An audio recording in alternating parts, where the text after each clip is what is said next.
I'm hoping you ended up committing yourself to a demand schedule. That's, I think, what our theory would tell us. Now the question is, does our data match that?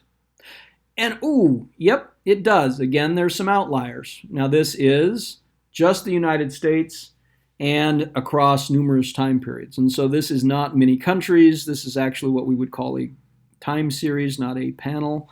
But it's at least indicative that our theory is not out to lunch. A more rapid growth in the economy. Now you might have some question, does faster growth necessarily mean you have a more dynamic economy? It also might be the result of real shocks to the economy, and that is true. But this is at least somewhat indicative that our theory makes sense. So we've covered frictional and structural. Now we can talk about cyclical unemployment. Cyclical unemployment is unemployment due to the business cycle. There are natural ups and downs in an economy, and employment tends to go with those. So this can either be annual fluctuations. In other words, we would call this seasonal unemployment. In the state of Montana, there's probably a fair bit of this. I suspect there's quite a bit of construction work in the summer. People work through the summer and the spring and the fall and maybe pack it in the month of December or January, at which point we would expect, as those construction jobs close down, although when I was younger, I did a bunch of construction working through the winter. It does happen, but maybe in countries with a lot of agriculture. But anyways, we would expect some annual fluctuations, right? Probably an increase in employment in the summer and a decrease in unemployment, and probably right? And this goes for pretty much every area. It's going to differ by area. So in Florida, maybe in the summer, it's just too darn hot to do a lot of stuff. Whereas in Alaska, maybe in the winter, everybody basically just stays inside.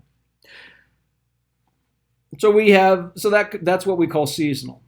We also could have larger cycles, basically the business cycle. And so it's a little hard to see here, but during recessions, which is basically what we're in here, I'm just going to drop these in to make it a little easier to see. Now, it's probably not too hard to see here on the screen, but when it's projected, it probably is. And so what do you notice? You notice that unemployment rates go up during economic downturns.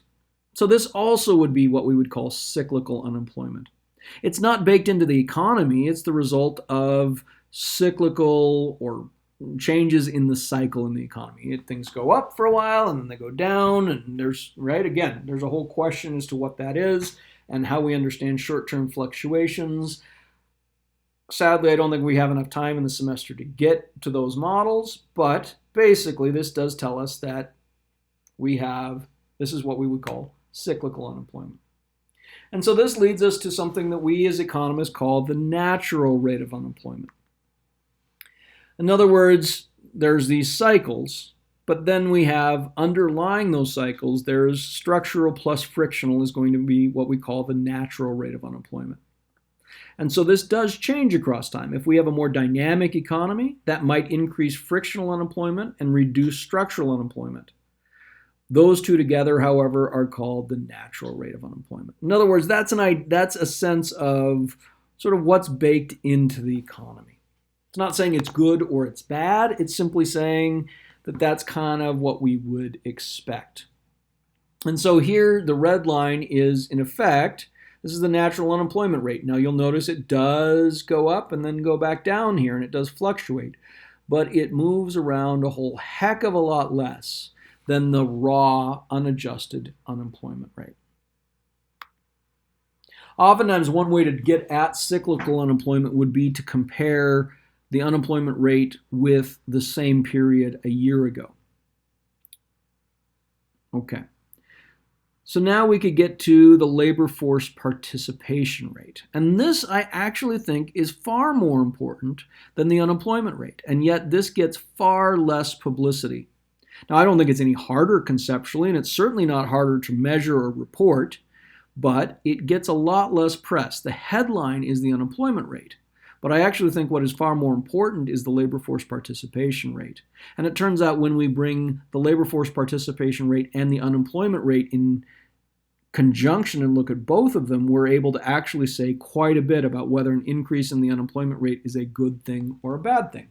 So the labor force participation rate, or the number of people in the labor force, again, we put it as a rate because that builds in a compared to what question.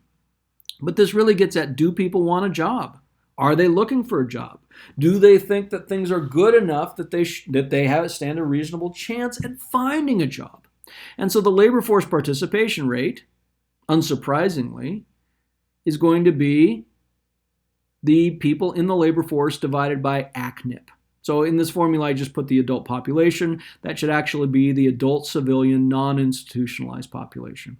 So in other words, it's the share of people who are actually eligible to work, who are looking for work, or who are working. What determines the labor force participation rate? Well, before we get there, I just would like to point out, in class, normally I would put up an increase in the unemployment rate and ask you to figure out how you could tell if that was a good thing or a bad thing.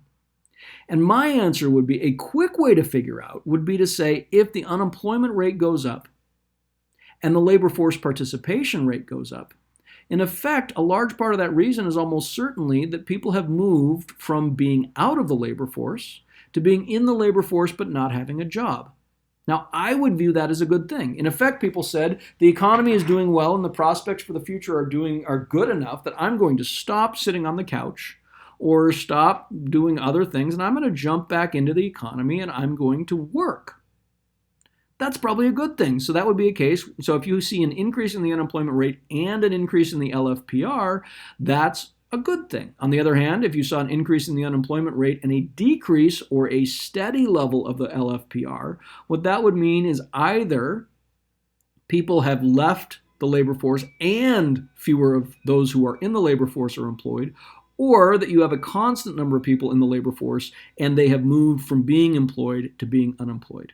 Now, I suspect that is, in the last couple of weeks, what is happening in the American economy, is that a large people are in the labor force, but have moved from being employed to being unemployed. And so I suspect that what has happened is we've seen a dramatic increase in the unemployment rate and a steady level in the LFPR. On the other hand, you could have a decrease in the unemployment rate, and it could be a very bad thing. So my suspicion is if this keeps going, people, and we actually were able to measure unemployment accurately, people would, right? So if the disruption keeps going, let's hope it doesn't. Let's hope this is just another couple weeks. I mean, I've been in my apartment now for 3 weeks. I'm starting to get a little tired of it. I think it's been 3 weeks. It's amazing how quickly time flies. But if that keeps going, my suspicion is people would stop. I mean, people wouldn't look for work. They would just basically turn on Netflix and try and make it through and not pay their bills, etc. Now, that would be a case where the unemployment rate falls and the LFPR falls. That's almost certainly a bad thing.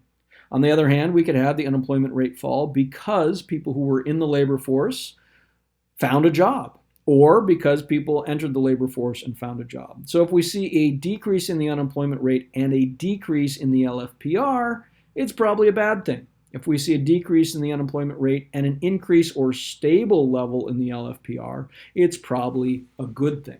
So again, my suggestion, and one of the things I always do when I look in the news and see these figures about the unemployment rate, is it's just as easy to find figures on the LFPR from the Bureau of Labor Statistics as it is to find statistics on the unemployment rate.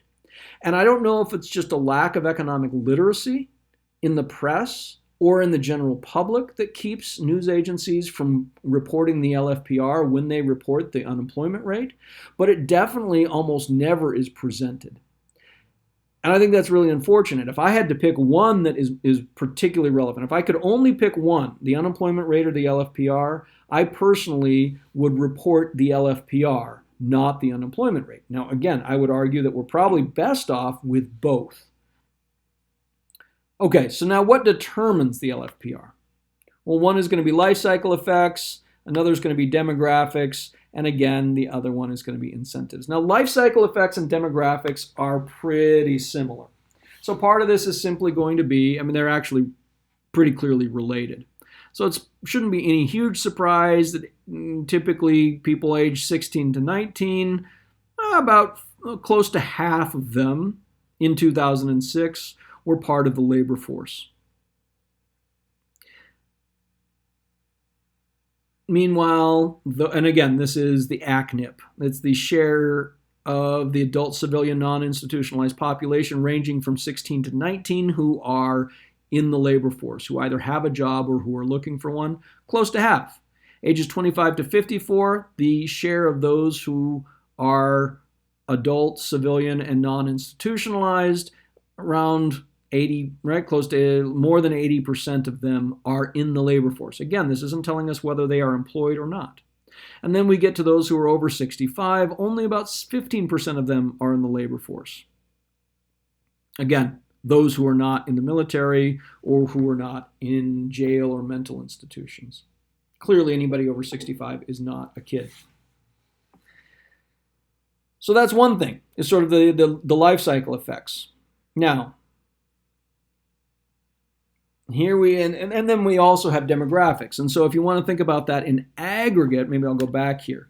In aggregate, in other words, what would determine the overall headline level of the LFPR, one thing would be if you have a society where most of your people are over 65, you're going to have a much lower LFPR, holding all else constant. On the other hand, if the majority of your population is between 25 and 54, I'm a little puzzled as to what happened between 19 and 25, but that's another story. I think that's a little bit mixed up because people are in college. Who knows? Who knows why they chose this? And there's also a gap between 54 and 65. But going with the book's figures here, if you have the majority of your populations between 25 and 54, you are probably going to have a much higher LFPR, holding all else constant. And so that's the demographics piece. So we have life cycle. That's the fact that different ages tend to work more or be in the labor market more. The demographics piece would be which percentage of your population falls into each of these categories. So those are clearly big pieces. Now, neither of those are things over which we have policy levers. So we can't cause people to be younger or older. We can't cause a larger share of our population to be older or younger. I mean, we could. We could kill off people who are in a certain age bracket. But again, that's such a disgusting social policy, particularly given, and it grossly misunderstands the whole point of what we're trying to do with these statistics. So you do have control over it, but not in any sort of meaningful, productive manner. Let me put it that way. Here's another interesting piece here. The labor force participation rates of older workers differ significantly across countries. Now, we're just looking at males across these countries because oftentimes culturally there are big differences in terms of the labor force participation rate for females. Remember those customs, traditions, norms, and values.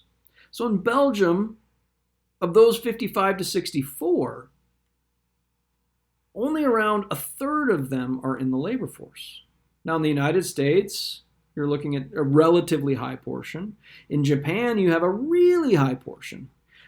Now, part of the question here would be, what is driving this?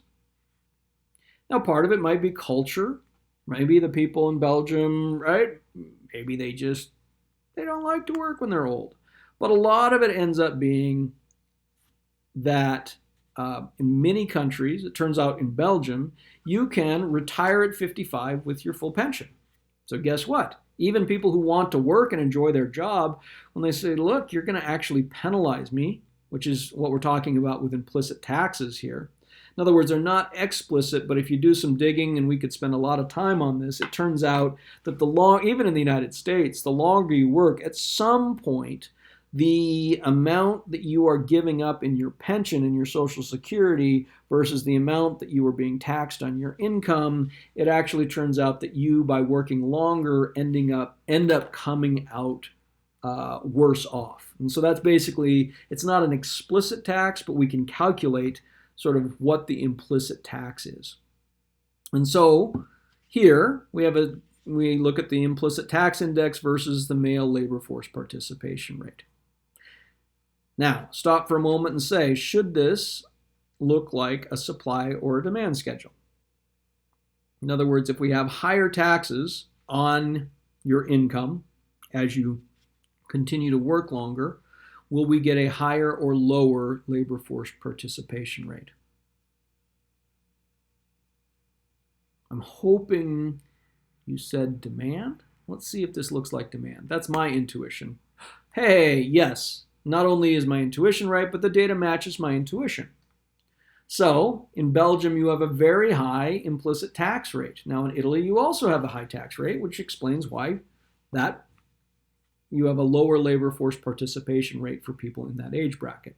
Whereas in Japan, you have a very low implicit tax rate, which helps explain, not entirely, but helps explain why people tend to work longer in life.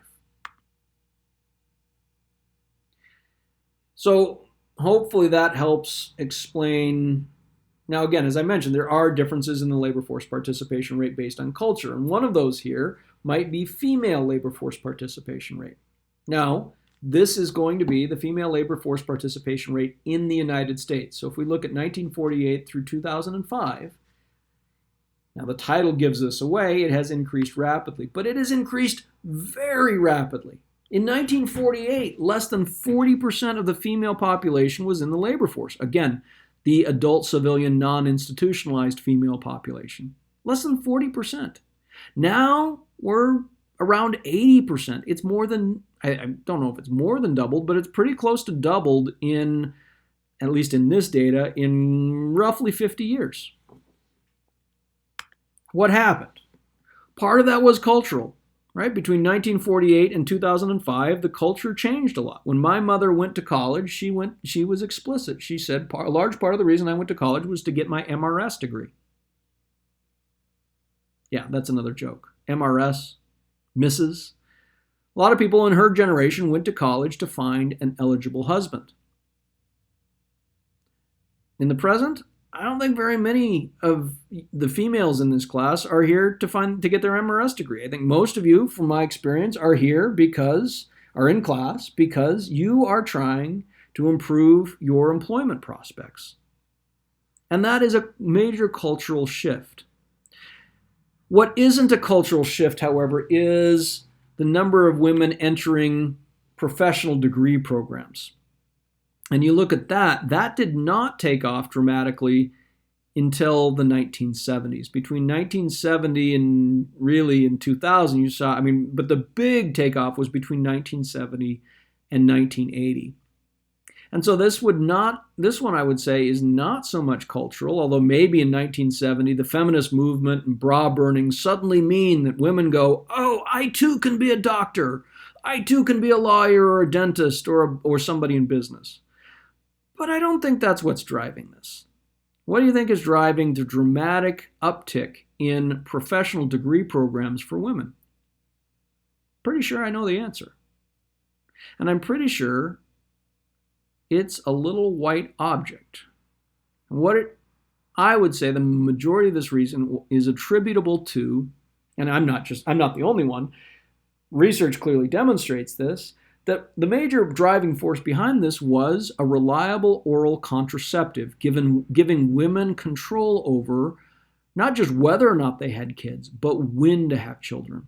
So increasingly, if you think about prior to a reliable oral contraceptive, you're 3 years into a professional degree program, and by the way, by the time you get halfway through an MBA program or a medical degree, you've already been in school for or college for 6 years at that point, 6 or maybe even 8 years. And so think about getting 6 years into a program and not having control over your reproductive life short of just not having sex or insisting on condoms, which again, people tend to not, that doesn't tend to persist over long-term relationships. And so that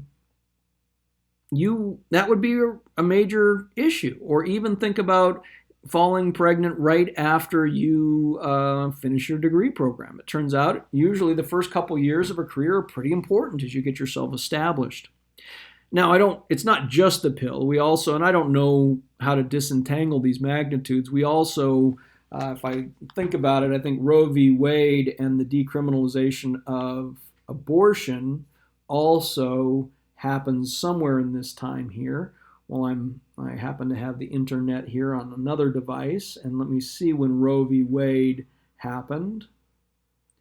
Let's see, when was Roe versus Wade? Supreme Court decision was in 1973. So that's right around this time period as well. So I don't know how to disentangle the reliable contraceptive coupled with Roe v. Wade, but I think it is fairly clear that what is happening here, at least in most people's views, is not a cultural change, but rather women having greater control over their reproduction and choosing greater choice over when to have kids. Again, I would put that under incentives.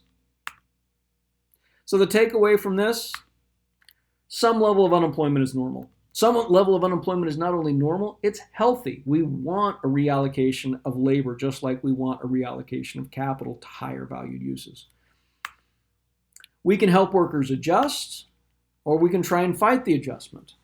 Now, some of the issue, particularly if you think about what's happened in Detroit, is for about 30 years, the United States government and state governments and society as a whole really tried to keep the adjustment from happening. We tried trade barriers, we tried tariffs, we tried subsidies for auto manufacturing in this country, and so forth. The result was a massive readjustment. Detroit is a ghost town, or at least it was. It's starting to come back, but not in the auto manufacturing industry. So we had a choice, or there was an option. I'm not sure there was a clear choice, but there was an option back in the 1980s to either try and help auto workers to adjust in Detroit or to fight the adjustment. Now, we kept the adjustment largely at bay for 20-some years, with the result that eventually a lot of Detroit just shut down production entirely because there was a massive adjustment eventually. Again, I would assert that reality is not optional in the unemployment market as well as anywhere else in society. So, some idea hopefully you have about also the types of unemployment and what they mean, and maybe even how to measure it. And again, I would think that a bigger issue than the unemployment rate is the LFPR, but hopefully you at least understand that we would want to look at these in conjunction to figure out whether a change in the unemployment rate is a good thing or a bad thing. All right, I'll stop there. Actually, I'll leave you with the question here that you can hopefully answer for yourself. We might be able to actually take this up in class if you write down some answers. And so let's look at some options. Which of the following people are counted as unemployed? A person out of work and actively searching for work, a person in prison, a person who wants to work but stopped searching 6 months ago, or a person who works part-time but wants full-time work. Something to think about, and again, as ever, there are more questions at the end of the chapter. If you want to go over them for practice and send them my way, feel free. And that'll do it for today.